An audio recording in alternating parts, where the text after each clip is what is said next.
Hey folks, thanks so much for tuning in this week. Before we get started today, just a quick reminder that if you leave a rating and review on Apple Podcasts, we'll throw you a shout out on the next episode. It really would mean a lot, and it really helps our humble little podcast be heard by more listeners like you. Also, this episode contains one bad word and a scene that may be too intense for some listeners. Other than that, let's have some good, clean fun. Hey there, Ravens fans. Welcome to the Film Nuts Podcast. I'm your host, Taylor D. Adams. Okay, so today's episode is about the wildly popular WB/CW show, One Tree Hill. And normally I have about a paragraph written down on the artistic merits or the cultural impact of whatever we're supposed to discuss. But with nearly 200 episodes to cover and the fact that I had never seen a single episode of One Tree Hill, I took to Twitter and Instagram to ask people what I should be ready for. Some said that it's a downgrade from Dawson's Creek and has, quote, lots of 20-somethings playing high schoolers and not being believable about it. While others said, quote, you should be expecting television gold. And another said, quote, it's a modern-day soap classique. And another said that I should be expected to fall in love with Sophia Bush. I don't want to be anything other than what I've been trying to be lately. Today's guest loves this show for a variety of reasons. Sports reporter and event host Abby Labar grew up in North Carolina, where One Tree Hill was shot and based. With the show being primarily focused in the Wilmington area with references to cities and schools throughout the state, and Abby having covered college football programs of those schools on Fox Sports, as well as the NHL's Carolina Hurricanes, it seemed only natural that she was the perfect guest to talk about One Tree Hill. Abby and I ended up talking about why she loves the show so much, how stuff like it can create a sense of community, and even how she ended up at 2 different tapings. So let's get to it. Here's Abby Labar talking about One Tree Hill on the Film Nuts Podcast.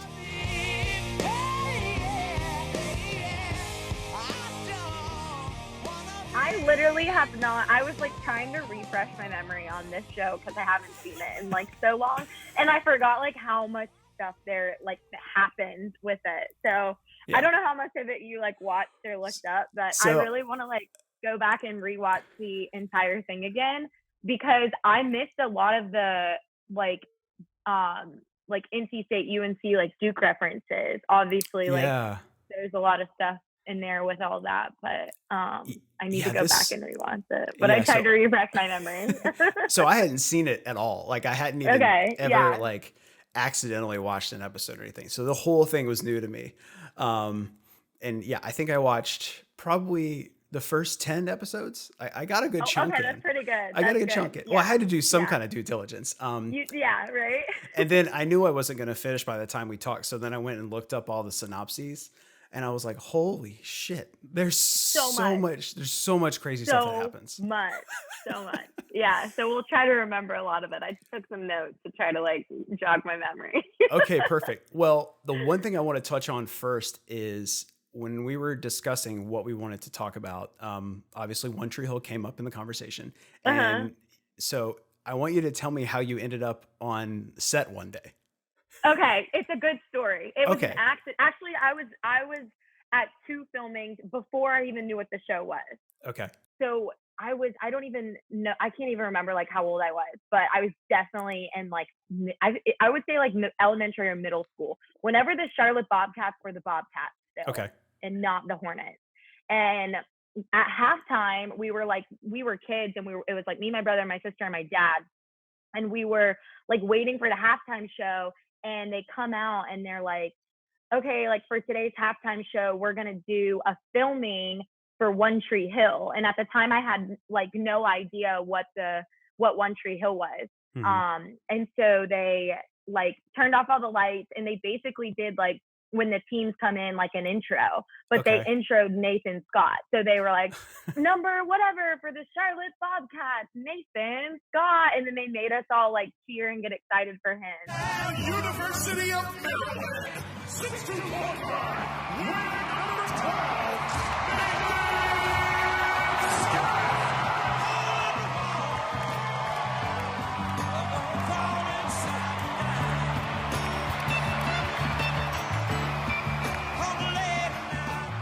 the dreams come true every day. Because they do. And we did it like 5 or 6 times. So we spent the whole halftime like, all right, we're going to do it again, guys, like one more time. And then we would like over and over, like, Nathan, Scott, and like everyone would like cheer and scream. And they would do like the whole Bobcats thing. And then I watched like when I like started watching One Tree Hill, like later, like years later, I like stumbled upon that. Like I realized, okay, Nathan's going to go. And I had forgotten at the time, like, oh, I was at this filming for One Tree Hill. I totally had forgotten about it. And then I started getting to the later episodes where like Nathan was trying to get into the NBA, and then he ended up playing for the Bobcats. And I was like, oh my gosh, I was there for a filming. Like it has to be in one of these episodes. And so I was like looking for it. And sure enough, like at the beginning of one of the episodes, they had like Nathan coming in, and it was like, Nathan, Scott. I was like, I was in the stands for that. Like that was me. It was pretty cool because it was like, so like the time frame of like when I was there and when I watched the show was like so far apart. So that was the one time that I was like truly in the filming. Of course, like my face wasn't in it, but I was on set. So that was cool. And then another time, my parents, and this is one of the reasons I love the show, because obviously a lot of it was, pretty much all of it was filmed in North Carolina and Wilmington. My grandparents had a beach house in North Topsail Island. And so as a kid, like growing up, that was our summer vacation, was North Topsail Island. And they filmed a couple different seasons, I think, at some houses on North Topsail Island. And when one of my vacations there, we got stuck in traffic when we were driving because like the road was blocked off by like one of the houses right near where my grandparents' place was. And so we got out and like started walking to see like what was going on. And they were doing like a filming at one of the houses. And I looked it up later when I started watching the show, and I found like exactly where the house is. They actually rent it out on Airbnb now. And it's Clay and Quinn's beach house from like season 8, like 7 and 8. I can't remember when Clay and Quinn came in. I think season 8. But yeah, you can like rent out the beach house, and they filmed like a lot of the season at that beach house. So, does it say that in the Airbnb description? Like, it does. Yeah. It says Clay and Quinn, One Tree Hill, Airbnb beach house. Yeah. It's like $500 a night or something. It's a pretty nice house. Oh my God. That's I looked it up the other day. Yeah. That's wild. So, okay. So you said when this show was out, you weren't actively watching it, that you kind of joined in a little bit later. When do you remember when you started watching it, and almost like why too? So it's funny you say that. So I was like, when you asked me like to come on the podcast, you're like, what's a good like show or movie that you like? And I was like, you know what? I don't watch shows anymore. Part of it is because my boyfriend has this mindset as well. Like binge watching shows is like you're so unproductive with anything. And One Tree Hill, and so like I don't watch like Netflix shows that much anymore because I'm like, I know if I get hooked on a show, like I'm literally gonna be completely unproductive.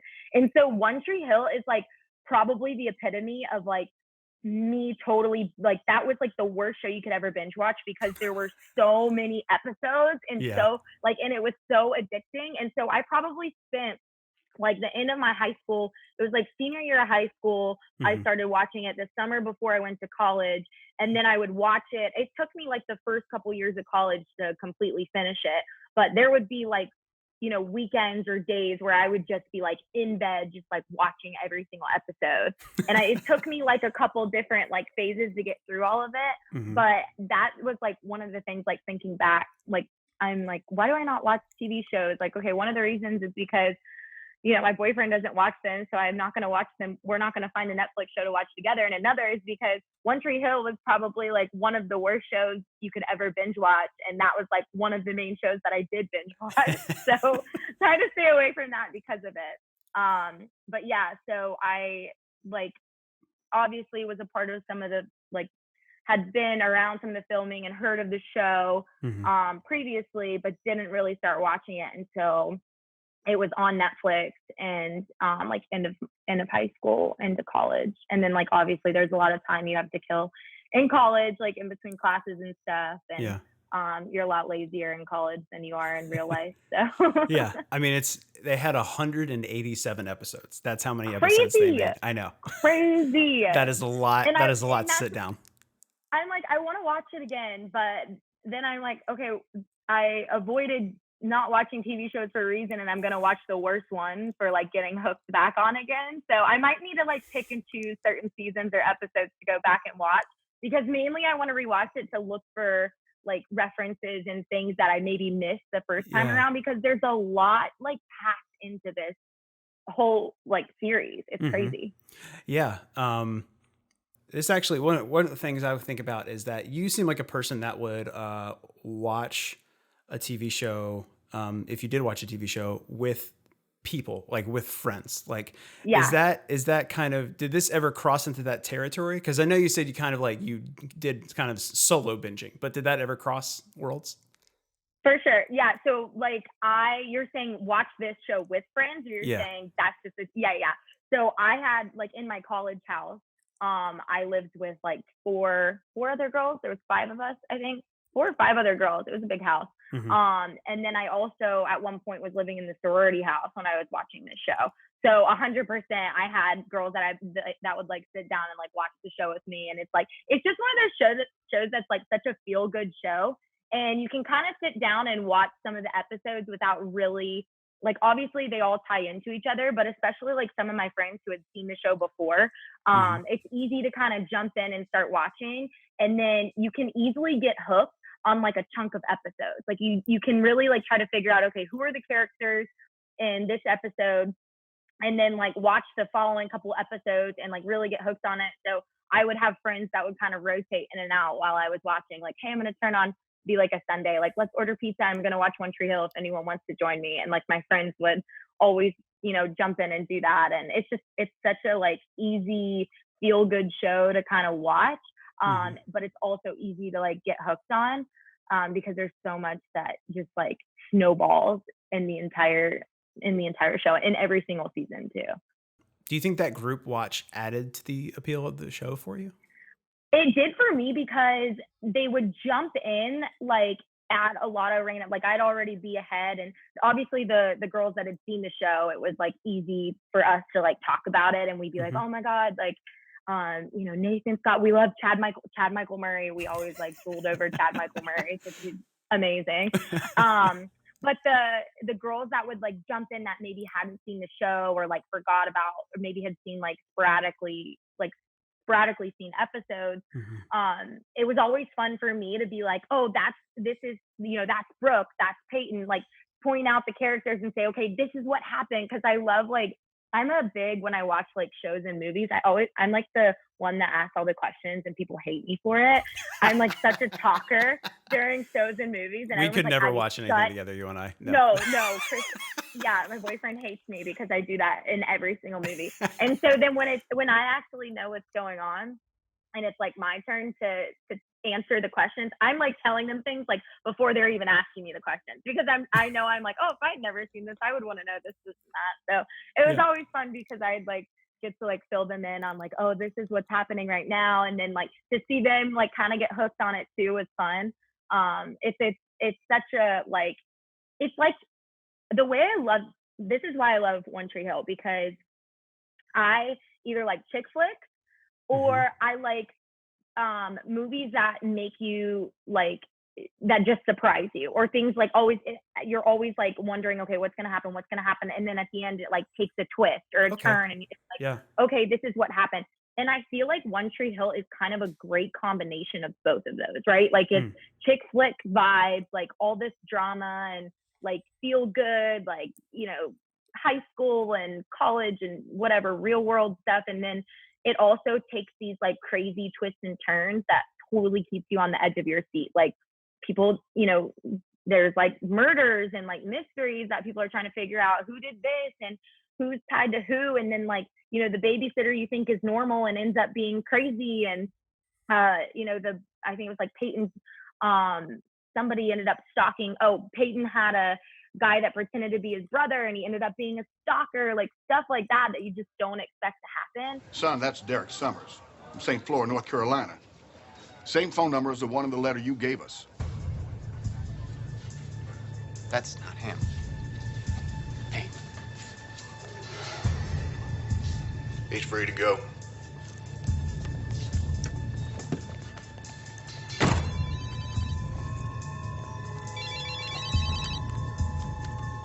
Hey! They got the wrong guy. What? Derek, he's still out there. Don't go home.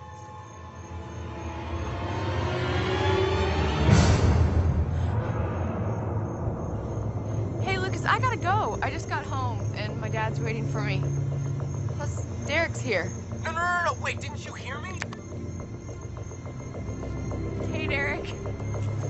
And so that's why I love this show so much, because it does a great job at combining both the crazy, keep you on the edge of your seat, but also like chick flick, feel good, and a little bit of like relating to all the characters in between. And so there's so many different layers to the show, and I love watching it in a group setting because of all that. That's great. So you have a background in your career in sports, whether it's sideline reporting or game hosting or interviewing, stuff like that. So did the basketball part of the show intrigue you from the very beginning? For sure. I loved that. And that was one of the things that obviously like sets up the entire show, is like the Nathan and Lucas relationship, like especially like on the basketball court. It's just the epitome of like friendship and like being teammates and like brotherhood, but like the clashing of it too, right? And the competitiveness of it. I loved that from the beginning in season 1, and that's how everything starts to form, because it literally starts with Lucas being really good at basketball, not wanting to play for the team because his half brother Nathan is like the superstar of the team. Another dagger, and it's all tied up. I think I'm gonna puke. Come on, shut him down. This is it, folks. No going back now. The next basket wins it. He's never mentioned me, man. Not once in all these years. This is for my mom.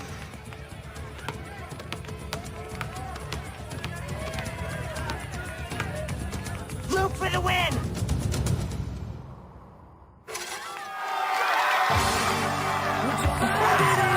It's good! Lucas Scott takes it 15-14, and there is Beckham and Delirium and Felicity for all.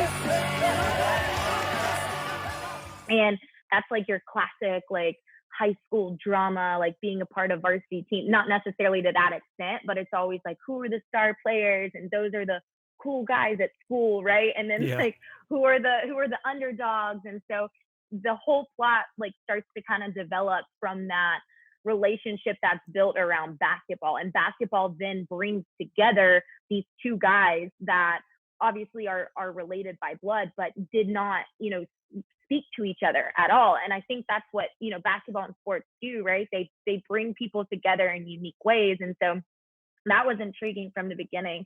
And I loved to kind of follow that throughout the rest of the show, and watch Nathan as he progressed, because his story being a part of the game of basketball, like that would make or break him in so many different parts. And it made him in seasons 1 and 2, and then I think it was like when he got together with Haley and they got married, and he was trying to battle like the internal battle of like, where is my focus with my personal life and where is it with basketball, right? Like that every athlete probably has to, and coach has to have that battle with, like, how do you balance sports and life? And it was really kind of fun to follow that. And as somebody who's in the role that I am in, where I'm telling stories and humanizing these athletes, Nathan was like a great example of like, in fun to watch in a fictional way, of this is a guy that has so many stories behind the jersey and off the court. And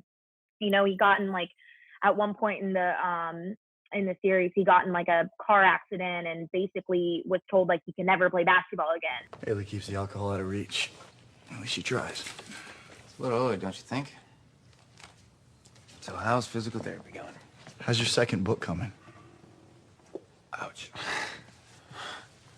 So, Haley told me that the doctor said that you'll be on your feet any day now. You're pretty lucky, Nate. Oh, yeah, that's me, Mr. Lucky. I'm just saying you'll be back to normal in no time. Luke, I'm never gonna play basketball again. That's not exactly normal, okay? Luke, damn it! Don't be a dick, all right? You want it? Walk over here and get it. Why don't I walk over there and kick your ass, huh? Oh, kicking. Kicking's good. Let's see it. Give me that bottle right now, or Dan's not going to be the only Scot to kill his brother. Right? Like those are the stories that, you know, you hear about, and then how do they come back from it? And, you know, and I think he eventually did. And at one point he even took his love for basketball. He was playing basketball in a wheelchair. And like, I think they called it like slam ball or something, or once he actually got out of the wheelchair. I can't remember all the details, but basically he thought he was never going to play basketball again. And then he was able to, in a unique way, through this slam ball game that he played. And then, you know, eventually I think made it back to the NBA. But yeah, just like the whole process of that was such a cool thing to watch and follow from a fictional standpoint, but you were able to pull from it, you know, the relatable aspects of what athletes and coaches go through in real life as well. So I loved that. With so many people that watch the show, and obviously they're watching it and they're seeing that obviously it's a fictional tale of an actor who's playing an athlete who's going through all this stuff. Do you think that sometimes people forget that actually exists in real life too? That they're actually, these athletes are more than just athletes? No, for sure. And that's why I like viewed it in the perspective that I did, because you know, that's what I was striving to do at the time that I was watching the show. Like I was, you know, in the first couple of years of college where I was doing these internships, really trying to figure out, you know, what did I need to do to better myself in my career, and what kind of approach do I take, and how important storytelling is in, you know, the job that I wanted to do, and how much I truly love storytelling. And so I think like for me, because that was a focus of mine, you know, outside of like obviously watching the show, like because that was my focus, that's kind of where my brain went when I was watching the show, because I had kind of started to experience some of those athletes working for the NC State basketball team, and you know, starting to find those stories on the NC State baseball field. And so for me, it was kind of one of those things where I was like, wow, like I was just kind of starting to learn like how to humanize these athletes, how to tell their stories. And so I don't think people oftentimes really realize that, because until they watch, you know, a show, or like until they really turn on the TV and watch, you know, us as storytellers, as reporters telling those stories. And so I guess I saw it through a unique perspective, but, you know, I'm sure others may not necessarily think that, because the show itself is so crazy. Like some of the stuff is like, would this really even happen? Yeah. Right. But a lot of it, you know, at the same time does, like the school shooting, like that is a, you know, sad, realistic thing that has happened, you know, in the last 2 years. And then, you know, bullying, and Sophia Bush, who plays Brooke Davis gets assaulted in her store. She is closing down her store one night and gets assaulted. There's only you, me, and that wild, so betrayed look in your eye. That look, that's why.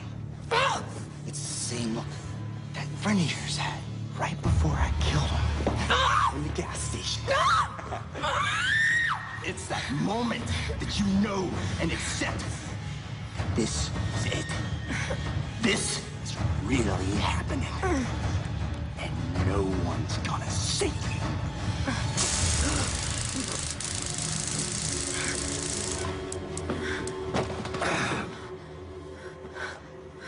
Oh my God. That guy is creepy. There's all of these things that you're watching the show and you're like, oh my gosh, this is crazy. I can't believe it's happening. But then you take a step back and you're like, okay, this is real life stuff. You know, this is stuff that happens to people. And so it all depends on how you watch the show through a specific perspective and lens. And like I was telling you, I would love to go back and watch the show again. Because like I said, I was watching it in end of high school, beginning of college, where, you know, I was maybe seeing some things, but not others. And I'd love to, especially as just society and our lifestyle has changed in general over the last, you know, 5 or 6 years. Like how does it relate now? What kind of things are they telling? What's the story that they're trying to show in a fictional way? Like, how is that, related to what we're going through right now in our society? Because I think there's some really interesting underlying stories in there. Yeah, definitely.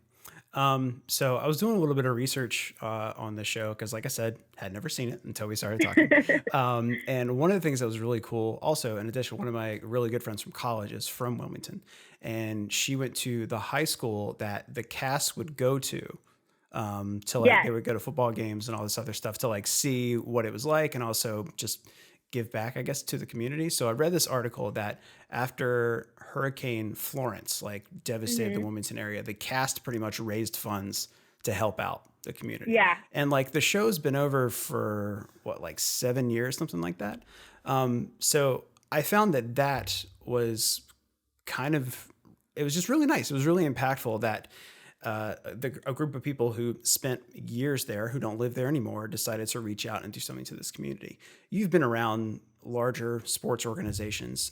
What kind of impact can an organization have on a community? I think so much, and that's what's so cool about that show. I remember when that happened. I Hmm. think I read, and there was a couple articles that came out about it. I think it's one of those things, and this kind of goes back to our conversation about humanizing athletes and humanizing actors and actresses and the characters that we read about and we watch, and it's like you relate to them on whether it's a fictional or they're a real person. You find ways to relate to them, Hmm. and I think that's why organizations and groups, whether it's a TV show or a team, I think the stories that evolve from people and groups and Hmm. organizations, it allows us as people to relate to them.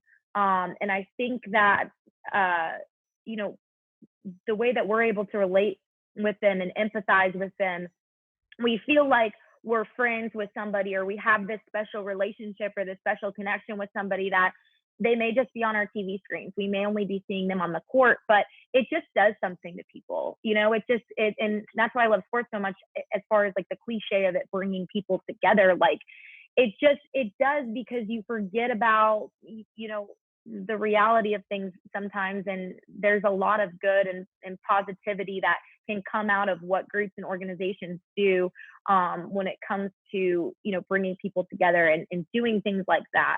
And so I thought that was really cool, and I think that's why a lot of people from North Carolina love One Tree Hill, because they feel like they can relate to the cast and those people, especially people that live in Wilmington, walking UNCW's campus, and the river court that they play on is still there. And I think people just drift to that show more often because they feel like they have that connection to Hmm. them, in some way, shape, or form, whether they're fictional characters or not, or even, when they're not on the show.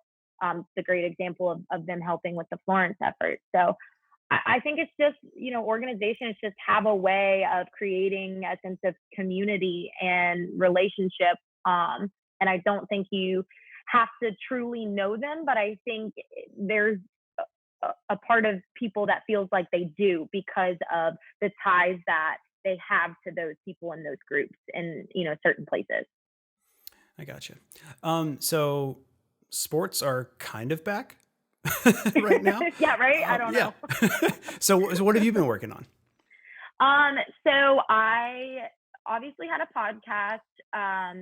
Because who didn't during Yeah, I know. during the Exhibit A, during you're the on one pod? right now. Yeah. I know, Well, right? tell me about yours. What was really cool about it, and you can probably totally relate, is we're all locked up in our homes, trying to find some sort of human interaction, Hmm. and this is the best way to do it. And so, podcasting, getting different people on and communicating with them. So me and a friend of mine, two friends of mine in the business, Carlin Bass, she is the Fox Sports West reporter for the LA Kings. Hmm. She's been a fabulous mentor of mine. And then my other good friend, John Root, he was an arena host for the San Jose Sharks. So both NHL connections. Hmm. Um, John and I actually have known each other before I even started working for the Hurricanes. We auditioned for a job together well, not together, but like we're both auditioning for a job up in Boston. Yeah. And we met at the audition and stayed friends ever since. And so he's just one of those guys that, I pick up the phone and call him whenever I'm feeling down, about my career, what's next and all that. And he is always kind of in the same boat, or he's there to lift me up. And so he's been an awesome person to kind of lean on. And we've talked about doing a podcast for a while, but it was never, we always said it's never the right time, or we don't have time. And, Right. then everything went on pause and we did have time. Yeah. So we decided, we wanted to do something, and we brought Carlin in because she's a friend of both of ours. And we called it Sidelines. And essentially it's all the reporters that were sidelined, because of sports. And what was cool about it was, and this was kind of our goal going in, was, okay, yeah, we wanted to have some fun with some of these reporters and figure out, what are they doing with their time? Because whoever said that sports were not going to be a thing, none of our mentors ever told us that. Like, we're getting into the business worried about what's next in our careers just because it's so competitive, never because there aren't going to be sports.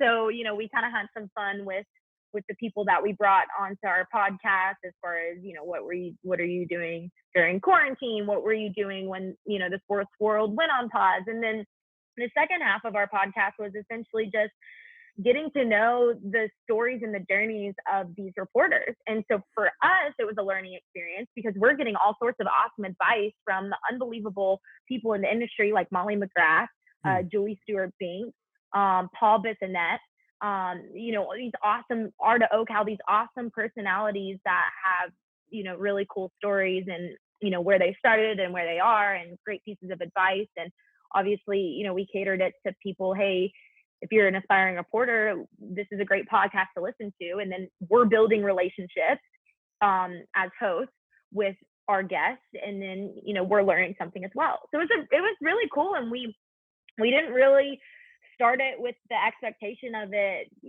getting a lot of listeners. Like, we just kind of were like, hey, we want to pass the time and have some fun with people and, build our own, networks. And that's kind of what the overall goal really was. And then we got some listeners as well. So it's fun. We haven't done that in about a month and a half because Carlin started working for the Angels.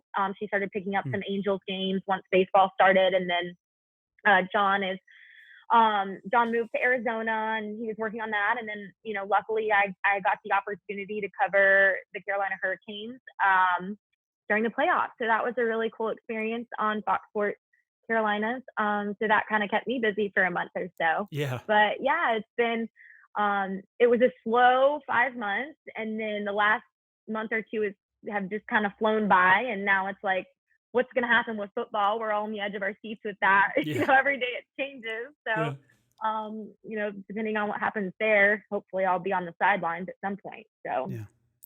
Well, that's awesome. It's been really great talking to you about this. I never ever thought I would watch this show, but I'm glad you recommended it to me. Not a lot of people do. It is pretty cool. I think I saw somebody on Twitter when you said like about to watch One Tree Hill, and somebody on Twitter said, what did they say? It's like a lesser version. It's super corny. I did have someone say it's a downgraded Dawson's Creek. Yes. Yes. That's the tweet that I saw. Well, because they came out in 2003. I mean, it came out around the time that you were probably there was quite a few like corny, cheesy, like sitcoms and shows that Dawson's are coming Creek. out. The OC was around the same time too. Like it was that like kind of like teen, that vibe, cool teen soapy drama type thing. For sure. Everyone's way too good looking. Yeah, it's ridiculous. Yeah, exactly. Yeah. My girlfriend was really excited. She's like, oh, you can watch One Tree Hill, and I was like, yeah, I guess. She's like, okay, I'll watch it with you. And she watched the first couple episodes with me. And then I was like, look, I don't know, like, because then I would have to, I felt bad because I was like, okay, do you want to like watch this with me? Because I just want to watch like 10 to get them out of my system so I can talk to Abby about it. And she's like, no, you do your thing. I was like, okay. Yeah, it's pretty corny, but it's I don't know. It's a good.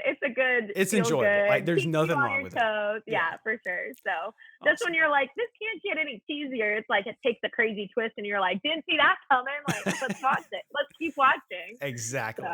So. Well, Abby, like I said, thanks again so much for joining me. Of course. Thank you for having me. I hope football thanks. gets back on track so you can get some gigs. I know. So I think I'm getting UNC and then UNC versus UNC Charlotte. Okay. So fingers crossed everything stays on track for that. And will that be Fox Sports? Yeah. Mm-hmm. Okay. So it's literally another fluid situation. It's like we're just going week by week, and it's all over the place. But yeah, hopefully everything keeps going well with you. Yeah, well, I hope so too. The freelance world, as you know, is scary. So it's kind of. I know. Yeah. I was not, the hurricane stuff came out of left field. I literally was checked out of hockey. I I would be sitting down sometimes, just like twiddling my thumbs, like, oh my God, it's crazy. I'm not going to be covering hockey again until 2021. Like after I finally accepted the fact that like no PNC games, like the season's going to be weird. And so I was really just like hoping I would get some football games. Or else that was it. Like I was done with sports I was just going to do my podcast for the rest of the year, the rest of 2020, because it's been so crazy. So I'm super thankful that the Canes thing just kind of got thrown in my lap, and hopefully I get at least 2 football games. So I'm happy with this one right now. So, yeah. Well, you did it. You did a great job with the Canes stuff. That was awesome. Thank you so much. I'll talk to you later, Abby. All right. See ya. Something I think we often forget is how a movie or show can affect where it's filmed. I mean, we know it is filmed somewhere, but how much do we think about how that affects the community in which it is filmed? North Carolina has seen its fair share of major productions: Dirty Dancing, The Hunger Games, Dawson's Creek, Homeland. But it's always a bonus when the benefits can include more than just money. They create a sense of unity, belonging, and I guess a oneness. Get it? Because it's One Tree Hill. Okay, anyway. Thanks so much to Abby for being on this week. If you guys want to check out her podcast, Sidelined, which I highly recommend you do, peep the show notes for more info. If you like what you heard today, please go ahead and subscribe to stay up to date on all of our episodes. And if you leave us a rating and review, we'll throw you a shout out on the next episode. And you can get in touch with us on Twitter at FilmNutsPodcast or shoot an email to hello@filmnutspodcast.com. That's it for this episode. Thank you guys so much for listening, and take care of each other.